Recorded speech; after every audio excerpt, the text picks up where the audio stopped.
I'm not kidding when I say that every time I watch the 4K trailer in slow motion, I keep discovering new details, and in this video I want to talk about the SeaDragon as well as the scene where we see Payakan jumping out of the water. Avatar Theory here, hope you're doing well and having a fantastic day, and do keep in mind that this video might contain some minor spoilers to Avatar: The Way of Water. But looking at the scene in the trailer of the SeaDragon unpacking or essentially opening, as well as the scene where Payakan is jumping out of the water, where we can see Lo'ak, Tuk, and Tireya, it does seem like Payakan is actually jumping on the SeaDragon, as initially I thought it was just some random RDA ship. Now the two images or the two scenes that I'm going to compare is the scene of the SeaDragon, and zooming into the detailed image, there was quite a bit to discover. Firstly, when looking at this front image of the SeaDragon, you can clearly see those two metal things sticking out on the left side clearly appears in the scene where Payakan is jumping out of the water. You can see based on their shape, size, appearance, their overall color, that they seem to be exactly the same, indicating that this is in fact the SeaDragon. Secondly, if you look at this metal, this yellow metal thing, which is likely something that pulls the Mako sub or the crab suits onto the SeaDragon, comparing them side by side, you can see that they are essentially exactly the same. Shape, color, and everything. Now it is possible that the RDA might use the same kind of tech on all of their ships, but I highly doubt it in this scene. Furthermore, looking at the image from the front and then the shot of Payakan jumping out of the water, you can clearly see that this red crane is the exact same one from both scenes. Not only does the rust and the color appear the same, but if you look around it, you can see those yellow metal bars also appear at the same location, the same shape.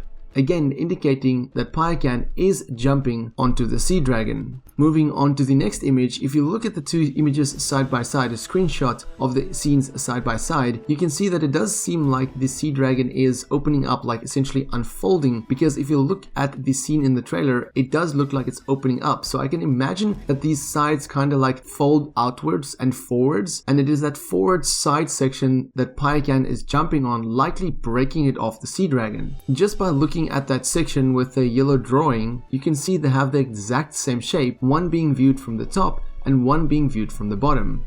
Again, indicating that these two sections are the exact same. Now the final thing that I noticed is that the front of the SeaDragon again looks exactly the same in these two scenes. You can see based on the lines, even that centerpiece shaped inward and the way it forms downward is the exact same, which implies to me that without a doubt the scene where we see Payakan jumping out of the water will be on the SeaDragon, but more on the side of the SeaDragon, thus damaging this RDA ship but not taking it out completely. The SeaDragon will probably be fully functional or functional for the most part after the attack by Payakan, and it is likely after the scene where that extended section takes place where we see Payakan saving Lo'ak. But what do you think about these details? Like I said, as I keep watching this over and over, there's still so many new things that I discover, and with the marketing material being released, you can expect a lot of Avatar content, and if that's something you want to stay up to date with, then be sure to click the subscribe button. Until next time, have a fantastic day and stay safe.